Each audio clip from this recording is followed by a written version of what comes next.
livre des Actes, la progression d'activité divine se voit clairement.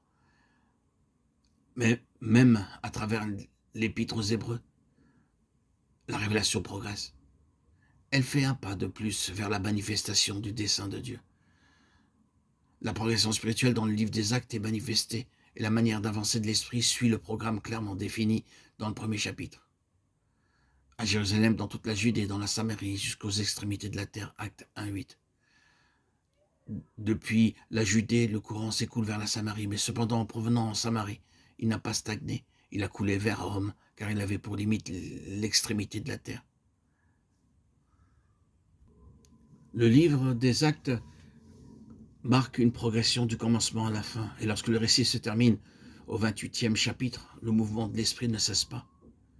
Le courant coule à travers les générations successives, et de tout temps, Dieu cherche à lever des instruments qui apporteront leur contribution en fonction du stade atteint par l'esprit dans son puissant mouvement en avant.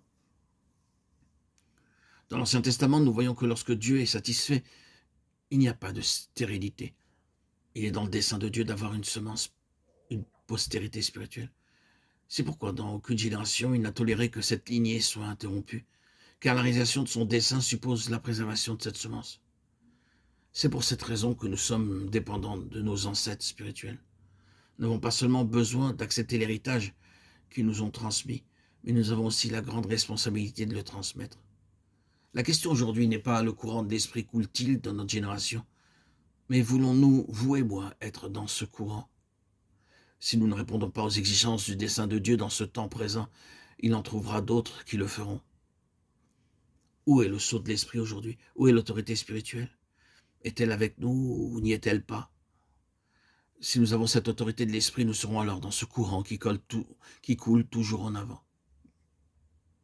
Lorsque nous considérons l'histoire du monde et celle de l'Église, nous pouvons discerner les voies de Dieu pour réaliser son dessein. Il leva Luther lorsqu'il eut besoin de lui. Et malgré les faiblesses de Luther, il fut l'instrument nécessaire pour répondre aux besoins divins en ce temps-là. Vous et moi, nous sommes redevables envers Martin Luther par la grâce de Dieu, car nous sommes le fruit de son travail. Il a en son temps accordé la possibilité au courant de l'esprit de poursuivre sa course librement. Et nous qui avons été atteints par ce même courant, nous avons le privilège de nous offrir à lui pour qu'il puisse aller plus avant dans sa course. S'il peut frayer sa voie par nos vies, ce sera notre plus grande gloire. S'il ne le peut pas, il se tournera vers une autre direction. Mais pour nous, ce sera une perte tragique. Le courant spirituel peut s'écouler de telle manière aujourd'hui, mais nous ne pouvons pas dire ce qu'il en sera dans 10 ans. Voyons les choses comme elles sont. Chaque jour, l'esprit se détourne de tel ou tel et peut en utiliser un autre. Si nous nous résistons aujourd'hui, il devra se frayer une voie ailleurs. Ah, quelle redoutable réalité!